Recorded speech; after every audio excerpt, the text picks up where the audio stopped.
different database, but now the current database is SQL practice. Even in the connection in the session in the new query window, you can see that localhost.sql practice. It is pointing to SQL practice. A single session can only point to a single database in one instance. We can use this use command and switch between databases, but at any given context of time, it can only point to single database. For example, I will change this to master again, and you can see right now. Please have a look at this. Right now, it is SQL practice, right? So I was executing this use master, and you can see this is being changed to master. And even here in the execution context, the query window shows that localhost.master. It is pointing to the master. Okay. So the other way using the graphical user interface that we can change the database is using this drop down. The shortcut is Control U, or you can use your cursor, use your mouse to navigate to there and click on the drop down to see the available databases and select the right database to switch the database. So you can see the database is being changed to SQL practice. Okay. The shortcut to the drop down is Control U. When you click on Control U, you will be the cursor goes to there, and you can use the down arrow and up arrow to switch between the databases. Okay, as we are done with creating the database, the drop command was also so simple: drop database followed by the name. So though I have gave the SQL practice as completely lowercase, now as I mentioned, it is not case sensitive. I will give it in capital case or camel case. So it is executed successfully. You can see that the command got executed successfully. So it states that it is not case sensitive. Let us create it back again so that we can play with little bit tables, and then we can conclude. So I have created the database, change the context to the database. So on the leftmost side, you right now we have created the database, and we're not able to see the database in the list of databases, right? Why? Because so when we expand this database, it will make a call to fetch the list of databases, and it will not refresh directly. Okay, so if you want to see the latest on any of the database objects, we need to select that particular folder, and we need to do a refresh on that. So right now we do have created a SQL practice which is not present here, right? And I select these databases and I click F5, or when I click on this refresh symbol, it starts appearing here.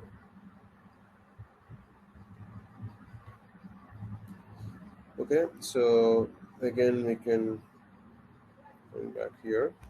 Again we can do things to some part on the DML commands, and some part of sorry to some part of DDL and to some part of DML.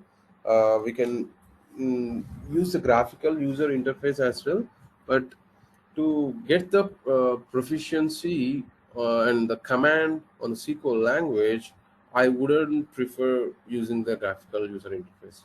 Just for the case, I will walk through like how can we do the things, but going forward, you'll see me using the SQL commands rather than the graphical user interface, which I would prefer the most. Why? Because if you learn the commands, you can even use those commands in a command prompt where we don't need a IDE at all. But if you completely rely on graphical user interface, you couldn't recall the syntaxes of the commands, I would say. So that is the reason. As that the reason, I would suggest you to play with the commands rather than using the graphical user interface. Uh, yeah. Now we will see how can we create a table. Create table employee. Guys, I'll be right back. Someone is ringing me. Please. A couple of minutes.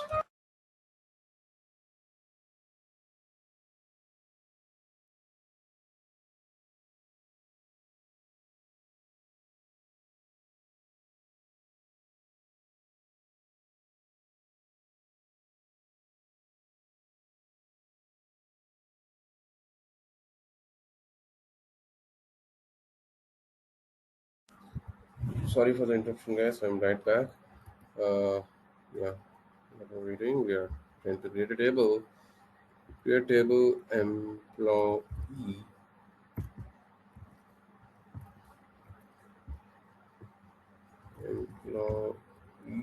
ID, which is a int.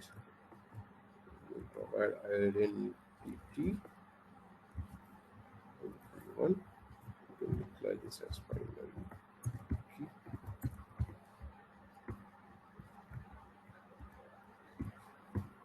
Employee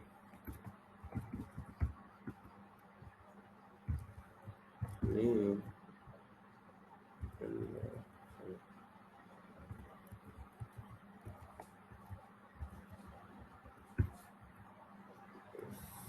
let's see 550. Yeah, and right now we will not add much more columns. So I have created an employee table with a couple of columns, employed and employee name. So we can do the same using the graphical and user interface. I'll show you how.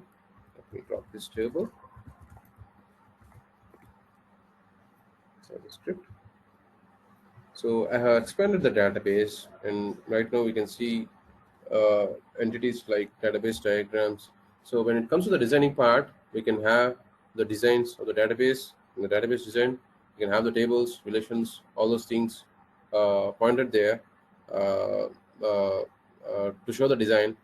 Uh, those designs will sit in the database diagrams. Tables are the tables we use. Externals will not use this. Synonyms will also not be used much. Programmability. In programmability, we will have stored procedures, functions, which will be mostly used, and rarely we use types. And there are sequences, but we will never use those.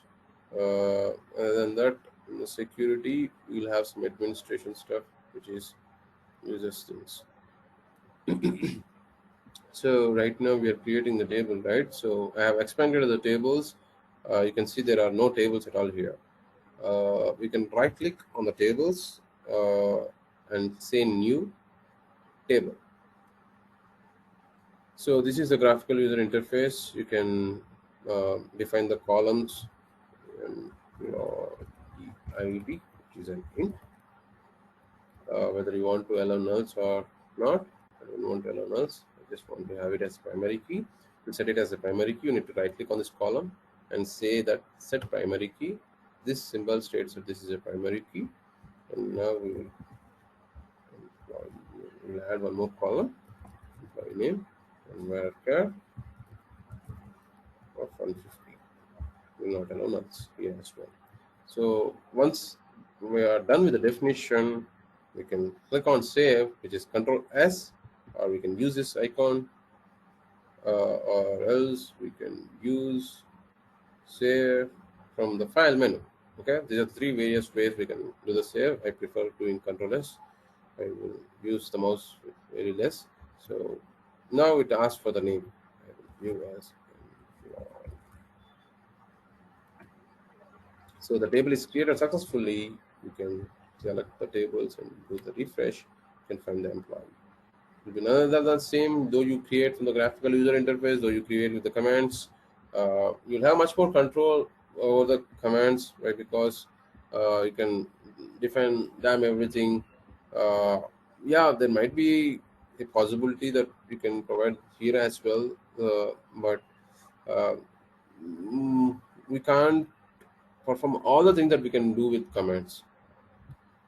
Uh, yeah, as we have created the table, we can also see an alter command to add a column to this table. Alter table employee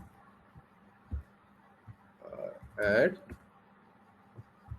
created date time UTC.